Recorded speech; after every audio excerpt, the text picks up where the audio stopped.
আর বিদ্যুৎ, এই দেখো বন্ধুরা বিদ্যুৎ চমকাচ্ছে, দেখো ব্যাটটা ভিজে গেছে। বেগুন চারা লঙ্কা চারা স্প্রে করা। শুভ সকাল বন্ধুরা, আরও একটা নতুন ব্লগে তোমাদেরকে জানাই অনেক স্বাগত।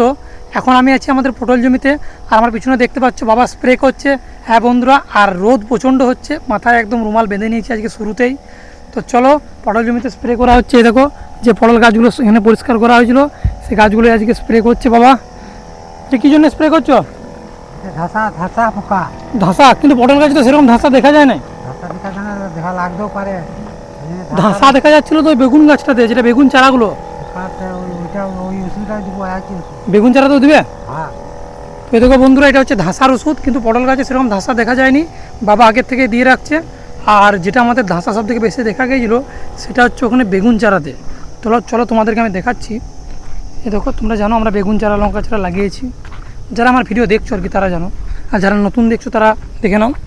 এখানে বেগুন চারা আর লঙ্কা চারা, এটা লঙ্কা আর এটা বেগুন লাগানো হয়েছে। তো এই দেখো গাছগুলো এখানে কেমন ফাঁকা হয়ে গেছে, আর কেমন হলুদ হলুদ হয়ে যাচ্ছে পাতাগুলো। দেখো গাছগুলো কেমন মরে যাচ্ছে, দেখো শুকিয়ে যাচ্ছে। তো এটা হচ্ছে ধাসা লেগেছে, এই রোগটার নাম হচ্ছে ধাসা লেগে যাওয়া। এক প্রকার পোকা, যেটা ফাঙ্গাস টাইপের, যেটা এসে পাতাগুলোকে ওরকম হলুদ করে দেয়, গাছটাকে পুরো গ্রোথটাই নষ্ট করে দেয়। তো সেই জন্য স্প্রেটা করা হচ্ছে, এটা ধাসার ওষুধ। তো দেখা যাক। আর পটল জমির মাঝে দেখো একটা ফুল গাছ বেরিয়েছে, দেখো সুন্দর ফুল, দেখো কত ফুল পড়েছে, দেখো সাদা সাদা। দেখো এই গাছটার নাম কে কে জানো কমেন্ট করে একটু জানাও। এই গাছটার কী নাম কমেন্ট করে জানাও। কি ফুল এটা? আমার নামটা মনে নেই, ভুলে গেছি। তো যারা জানো একটু কমেন্ট করে জানাও। আর লঙ্কা গাছগুলো তো দেখেইছো, লঙ্কা গাছগুলো তো এখন আছে, গাছগুলো কিন্তু আছে, মরে যায় না কিন্তু। দেখো এ দেখো, আর ধাসার ওষুধ স্প্রে করছে এখনও। আর পুঁই গাছগুলো দেখো ঠিক আছে, এখানে দেখো পুঁই গাছ রয়েছে, পুঁই গাছগুলো ঠিকঠাকই আছে। তো স্প্রে করা চলছে এখন। কোথায় কোথায় করবে? ঝিঙে জমিতে দিবে না শুধু পটলে? পটলে চারাগুলো চারাগুলো মানে ঝিঙেতে লাগাই দিবে না? ওর গাছগুলো কি তুলে ফেলে দেবে? তো বন্ধুরা, এইটা শুধু পটল জমিতেই দেওয়া হবে, আর অন্য কোথাও দেওয়া হবে না স্প্রেটা। আর ওই বেগুন চারাতে দেওয়া হবে। ঝিঙে লাউগুলো থাকবে। বাবা বলছে ঝিঙে লাউগুলো কদিন পরে গাছগুলো তুলে দেবে, যেহেতু ফসল আর হচ্ছে না। মানে লাউটা তো কিছুই নাই, ঝিঙেটা তাহলে 2-1 কেজি করে আবার বেরোচ্ছে। আর ঘাসগুলো দেখো কত বড় হয়ে গেছে, আর পরিষ্কার করে লাভ নাই, অনেক খাটালি হয়ে যাবে। দেখো কত বড় বড় ঘাস হয়ে গেছে, দেখো এই দেখো গাছগুলোও মরে গেছে। তো এই দেখো পুরো একদম শুকিয়ে খাটকুটি হয়ে গেছে। দেখো আওয়াজ দেখবে, কেমন আওয়াজটা দেখো, সে প্লাস্টিকের মতন আওয়াজ, কাগজের মতন আওয়াজ। দেখো এটা পুরো শুকিয়ে গেছে গাছগুলো, আর ঘাস হয়ে গেছে। পরিষ্কার করার থেকে গাছগুলোকে তুলে দেওয়াই ভালো, সব থেকে বেস্ট ওইটাই হবে। দেখা যাক। আর এদিকে স্প্রে এখনও চলছে, অর্ধেকটা হয়েছে, এখানে অর্ধেকটা স্প্রে করা হয়েছে। আর চারিদিকে দেখো ফাঁকা, চারিদিকে ফাঁকা। এইখানে রয়েছে দেখো ছাগল নিয়ে এসেছে, দেখো যে ছাগল নিয়ে আসে সে এসেছে, দেখো এদিকে এসেছে, আর বাকি কেউ কোথাও নেই। দেখো কারণ রোদ প্রচণ্ড হচ্ছে, রোদে কেউ বেরোচ্ছে না বাইরে এখন, শরীরের অবস্থা খারাপ হয়ে যাবে যা রোদ এখন, সেই জন্য কেউ বেরোচ্ছে না। ওই জন্য চারদিক ফাঁকা। আমরা শুধু এসেছি স্প্রে করে চলে যাবো মনে হয়, বাবা আর কিছু কাজ নেই সেরকম। দেখি বাবাকে জিজ্ঞেস করি, স্প্রে হয়ে গেলে তো চলে যাবে, আর তো কিছু করবে নাই, যা রোদ হচ্ছে কেউ তো নাই মাঠে কোথাও। এটা করে এলে হতো, মানে স্প্রে করে আর তো কিছু কাজ নাই মাঠে। তো বন্ধুরা, স্প্রে হয়ে গেলে আর কোনো কাজ নেই মাঠে। তো দেখা যাক। আর রোদ দেখো আবার এক করে মেঘটা ঢাকা দিচ্ছে, তো আবার রোদটা উঠছে। আর এখানে দেখো আর গাড়ি যাচ্ছে, দেখো এই দেখো এটা আমাদের হসপিটাল, সাহারা হসপিটাল। এটা মেন রোডটায় দেখো গাড়ি যাচ্ছে, দেখতে পেয়েছো দেখো। আর এখানটাতে একটু ধান গাছে আগুন লাগিয়েছিল, কিন্তু আগুনটা নিভে গেছে মনে হয়। কালকে এখানে লাগিয়েছিল এই দিকটাতে, আর আজকে একটু আগে এখানটা লাগিয়েছিল যখন আমি এলাম, কিন্তু এখন নিভে গেছে। আর এই দেখো বেগুন চারায় দেওয়া হচ্ছে, বেগুন চারা লঙ্কা চারা স্প্রে করা হচ্ছে দেখো ধাসার জন্য। এই বাঁশগুলো কবে খুলবে মাছেরা? এখন থাক, আরাম থাকবে, পুরি ফুরি লাগবে না। আচ্ছা, তো বন্ধুরা মাছেরা থাকবে। বাবা বলছে গরু ছাগল এলে ওগুলো গাছগুলো খেয়ে নেবে না, এটা থাকলে আড়াল থাকবে এটা। ঠিক আছে, এটা থাকবে। আরও 2টো লাইন স্প্রে করা হয়ে গেছে, এটা শেষ লাইন স্প্রে করা চলছে। এ দেখো, তো পটল গাছগুলোতে করে বড় হচ্ছে, পুঁই গাছগুলোকে তুলে ফেলে দাও। তুলে ফেলে দেবো, একা একা ফেলছি তো। আর এগুলো সব তুলে নিয়ে চলে যাওয়া একবারে লাগে না, গাছগুলো বড় হচ্ছে পটল গাছটার পরে। বড় হলে একা একা তুলছি, কালকে এক বস্তা পাঠিয়ে। ওটাই বলছি, পুঁই গাছগুলো তুলে নাও। তো দেখো বন্ধুরা, আর এই কুমড়ো জমিটা তো ধাসা লেগে গেছে মনে হচ্ছে, এই তো গাছটা মরে গেছে, আছে, বড় বড় কুমড়ো তো আছে। কিন্তু গাছটা মরে গেছে। আর কালকে তুলে দিয়েছি কতগুলো বাজারে। না আমি যে গাছটা তো রোগ ধরে গেছে, এই তো হলুদ হয়ে গেছে, রোগ ধরে না, ওটা বয়স হয়ে গেছে। বয়স হয়ে গেছে। হ্যাঁ তো বন্ধুরা কুমড়ো গাছটারও আয়ু শেষ, ওটারও আয়ু হয়ে আছে, নিজের থেকেই হয়েছে, ওর আয়ু শেষ হয়ে গেছে ওর। আর এখানে তিল গাছগুলো দেখো কত ফাঁকা হয়ে গেছে, তোকে এই জায়গাটা, এটা আমাদের নয় যদিও, তবে এখানটা ফাঁকা আর এই দিকটা ঘন। গাছগুলো কিন্তু সেরকম বড় হয় না, আমাদের তিল গাছগুলো কত বড় হয়েছে, এই তিল গাছগুলো কিন্তু সেরকম বড় হয়নি, এগুলো ছোটোই রয়ে গেছে। আর এ দেখো হয়ে এসেছে, আর এই একটা লাইন বাকি আছে স্প্রে করতে। স্প্রে বেড়ে গেল তো মনে হচ্ছে, না না পারলাম না। পারলে ঘুরিয়ে দেবো, ভালো নাই পারলে ঘুরিয়ে দেবো। কতটা আছে, হাফ ড্রাম না ফুল? একদম ঘুরিয়ে দিই। Half drum.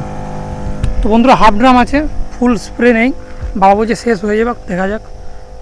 আর আমাকে কেমন লাগছে বলো, কীভাবে আগের দিনে বেঁধেছিলাম, আমি নিজে ভিডিওটা দেখছিলাম, সেরকম বাঁধা হয়নি। আজকের বাঁধনটা কেমন হয়েছে বলো, কেমন লাগছে এটা পরে? ভালো লাগছে? যদি ভালো লাগে তাহলে কমেন্ট করে জানাও, আর খারাপ লাগলে ভিডিওটা লাইক করে দাও। যদি আমাকে দেখতে ভালো লাগে তাহলে কমেন্ট করো যে খুব ভালো লাগছে, আর যদি খারাপ লাগে তাহলে ভিডিওটা একটা লাইক করে দাও। ঠিক আছে, বুঝে গেছো তোমরা? এ দেখো স্প্রে করা শেষ হয়ে গেছে, বাবা আরও একবার ঘুরিয়ে দিচ্ছে, যতক্ষণে ওটা শেষ হচ্ছে বাবা ততক্ষণ দিয়ে যাবে আবার। দেখো স্প্রে চলছে এখনও, স্প্রে এখনও চলছে, এখনও শেষ হয় নাই তো। যেদিন যেদিন দরকার হবে সেদিন তাড়াতাড়ি শেষ হয়ে যাবে, হ্যাঁ আর আজকে মনে হচ্ছে শেষ হয়ে যাক, শেষ হয় নাই। কম জায়গাতে তাও তো হাফ ড্রাম গুলেছে, বেশি তো গুলো নাই। ঘুরিয়েছি, ভালো করে পাচ্ছে ভালো হবে, কম জায়গা। আগে থাকতে দেওয়া হচ্ছে, যদিও স্প্রেটা আগে থাকতে দেওয়া হচ্ছে, রোগ এখনও পটল গাছগুলো ধরে নাই, আগে থাকতেই দিয়ে দেওয়া হচ্ছে যাতে না হয়।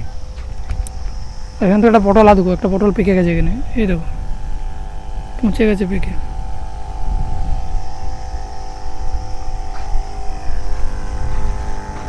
বাজারে পটলের কত দাম চলছে?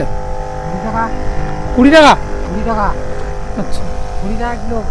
তো বন্ধুরা বাজারে পটলের দাম চলছে 20 টাকা কিলো, 20 টাকা কেজি দাম যাচ্ছে। আবার এই গাছগুলো এত দাম না, এই গাছগুলো দাম না, এই ছোটো গাছ আছে সহ্য করতে পারবে কত, এগুলো দাও না।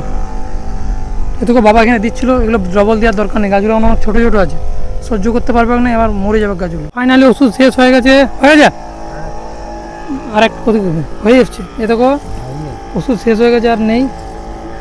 যাক তাহলে শেষ হয়ে গেল, পুরোটা ঘুরলো নাই তো? পুরোটা ঘুরে দুবার ঘুরে গেছে, ঘুরে গেছে দুবার। দুবার ঘুরে গেছে। এ দেখো এখন হালকা বেরোচ্ছে, এরপর শেষ হয়ে গেছে, এরপরে শেষ হয়ে গেছে। এ দেখো স্প্রে শেষ, আর পটল জমিতে স্প্রে করা হয়ে গেছে। আমাদের ঘরে চলে এসেছি আমরা, এ দেখো ধুবে নাকি স্প্রে মেশিনটা? না রেখে দেবে? গিরে গড়ে ফেলে না হলে ঘরে ঘাস মারাটা দিদি দাঁড়াগুলো। আচ্ছা, মানে ধুবে না স্প্রে মেশিনটা এখন? না ঘরে তো এরকম বন্ধুরা স্প্রে মেশিনটা ধোয়া হবে না, কারণ এটা আবার স্প্রে করা হতে পারে। আর এরকম কোপার লাগানো আছে এখানে। আর সামারসেল দেখো অনেকদিন দেখানো হয়নি তোমাদেরকে, সামারসেল সেই তখন থেকে বন্ধ আছে, ধান কাটার থেকে। এ দেখো সামারসেল পুরো বন্ধ হয়ে আছে, নালাগুলো দেখো পুরো ঘাস গজি গেছে, আবার ঝোপ হয়ে গেছে, শুকিয়ে একদম ঝোপ হয়ে গেছে। দেখো সব পুরো নালাটাই দেখো, এদিকটা এদিকটা এই জায়গাটা। সামারসেল তাহলে এখন বন্ধ হয়, সামারসেল এখন বন্ধই থাকবে রাখা চলবে না। সেই বর্ষার ধান যখন চাষ করা হবে তখন, তখন এখন হচ্ছে যদি জল পাওয়া যায় তখন, তাছাড়া তাছাড়া আর কিছু না। সবজি বাড়িতে যদি জল দিতে হয় তাহলেই হবে, তাছাড়া একদম সেইবারে বর্ষার ধান যখন চাষ হবে। ধান যখন লাগবে। তো বন্ধুরা আমাদের স্প্রে করা হয়ে গেছে, তো চলো এখানে কাজ আপাতত শেষ। এখন বিকাল হয়ে গেছে আর আমি আছি খামারে, আর আমার পিছনে দেখো ওয়েদারটা দেখো পুরো কালো হয়ে গেছে, একদম কালো মেঘে ছেয়ে গেছে, একদম দেখো একদম পুরো মেঘ চলে এসেছে, পুরো অন্ধকার টাইপ হয়ে গেছে এই দেখো। আর নারকেল গাছের পাতাগুলো দেখলে বুঝতে পারবে যে ঝড় উঠে গেছে, এই দেখো ঝড় হচ্ছে, হালকা হালকা বৃষ্টিও পড়ছে, আর চারিদিকে দেখো কালো মেঘে ছেয়ে গেছে একদম, এই দেখো মেঘেও ডাকতে শুরু করে দিয়েছে এই দেখো। আর ঘড়িতে এখন সময় দেখবে, ঘড়িতে এখন সময় হচ্ছে মোটামুটি, আর বৃষ্টি নামিয়ে দিয়েছে 5টা 18। খুব একটা সন্ধ্যা হয়নি, কেমন ওয়েদারটা এমন হয়ে গেছে মনে হচ্ছে সন্ধ্যা হয়ে গেছে, অন্ধকার। আর এদিকেও বৃষ্টি পড়ছে, এখানে দেখলে বুঝতে পারবে বৃষ্টি নামিয়ে দিয়েছে। তো চলো বাড়ি চলে যাই তাড়াতাড়ি, কারণ ঝড় জল বিদ্যুৎ হতে পারে। এখানে নারকেল গাছ আরে আছে, আর দেখি নীল আরে কোথায় রয়েছে। নীল আরে মনে হয় খেলতে গেছে, এখনও আসেনি, তখন থেকে খোঁজ করছি নীল কোথায় চলে গেছে খেলতে প্রতিদিনের মতো। আর দেখো এখন সন্ধ্যা হয়ে গেছে, বাড়ি আসেনি, আর জল দেখো নামিয়ে দিয়েছে। এ দেখো নীল আসছে মনে হচ্ছে, এ দেখো নীল চলে এসেছে। কি রে মেঘ ডাকছে, মনে নেই যে আসতে হবে ঘর? এই জলটা নামার আগে আসছিলাম যে তখন আসছে, জল নামিয়ে দিয়েছে, মেঘ আইছে কতক্ষণ? মেঘ গেছিল সেটা একটু প্রত্যেক দিন মিমি কোথায়? মিমি জানি না, আমি এই তো খেলে আসছি। তো খেলতে গেছিস, খেলতে যা ঠিক আছে, কিন্তু মেঘটা দেখতে পাবো না যে জল হচ্ছে না, হয় না? আবার জল থামিয়ে দিবি। আবার যাবি নাকি খেলতে? না। হ্যাঁ, আর যাবো না। কি বদমাস রে, ওই জল থামিয়ে দিয়েছে, তাহলে কি খেলতে যাবি নাকি আবার? না। আর ব্যাটটা আবার কিছু মুচ্ছিস নাকি? পেটে ভিজে গেছে। ব্যাটটা ভিজে গেছে? তাহলে ভিজার আগে মনে থাকে না যে তাহলে ঘর আসতে হবে, তাড়াতাড়ি সাইকেলটা রেখে হাত পা ধুয়ে লেগে যায় ঘরে ঢুক। বাইরে এত পরিমাণে ঝড়জল হচ্ছে, দেখবে বন্ধুরা, যা মেঘ এসেছিল প্রচণ্ড ঝড়জল হচ্ছে। এই দেখো এত ঝড়জল হচ্ছে, আর বিদ্যুৎ চমকাচ্ছে, বিশাল বিদ্যুৎ চমকাচ্ছে। দেখো ঝড়জল হওয়ার পরে ওয়েদারটা যা সুন্দর হয়ে গেছে না, আমি তোমাদেরকে দেখাচ্ছি। এই দেখো, দেখতে পেয়েছো কত সুন্দর? দেখো মানে কেন জানি না ঝড় জলের পরে পরিবেশটা একটা আলাদাই পরিবর্তন হয়ে যায়, মানে সেই নতুনের মতন লাগে, যেন আবার নতুন করে প্রকৃতি একটা আলাদা জীবন ফিরে পেলো। এ দেখো ওয়েদারটা দেখো, শুধু চারপাশে দেখো, চারিদিকে দেখো, এদিকটা পুরো কমলা একটা আলোর আভা হয়ে গেছে, আর এদের নীল আকাশ দেখো, একদম মেঘ পুরো পরিষ্কার হয়ে গেছে, হালকা হালকা বাতাস বইছে। দেখো চারিদিকটা দেখো, আর মিমি চলে এসেছে আমার সাথে। মিমি কেমন লাগছে দেখতে এদিকটা? হ্যাঁ, তোমার থেকে আগে দেখেছি আমি। তুই তো দেখালি আমাকে, আমাকে মিমি দেখালো, মিমি ডাকলো, বলছো কাকা চলো ছাদে দেখবে, চলো কত সুন্দর আলোটা, আকাশটা কত সুন্দর লাগছে, তাই তো? হ্যাঁ, তুই কোথা থেকে দেখলি প্রথমে? আমি বাইরে গেলাম একবার। আর বিদ্যুৎ, এই দেখো বন্ধুরা, বিদ্যুৎ চমকাচ্ছে, দেখো প্রচণ্ড বিদ্যুৎ চমকাচ্ছে, পালিয়েছে। তো বন্ধুরা প্রচণ্ড বিদ্যুৎ চমকাচ্ছে এখনও। তো চলো আমরা নিচে চলে যাবো, ছাদে বেশিক্ষণ থাকা যাবে না। তো ভিডিওটা ভালো লাগলে লাইক করবে, চ্যানেলটা সাবস্ক্রাইব করবে। দেখা হচ্ছে পরের ভিডিওতে। Tata, tata. Bye bye.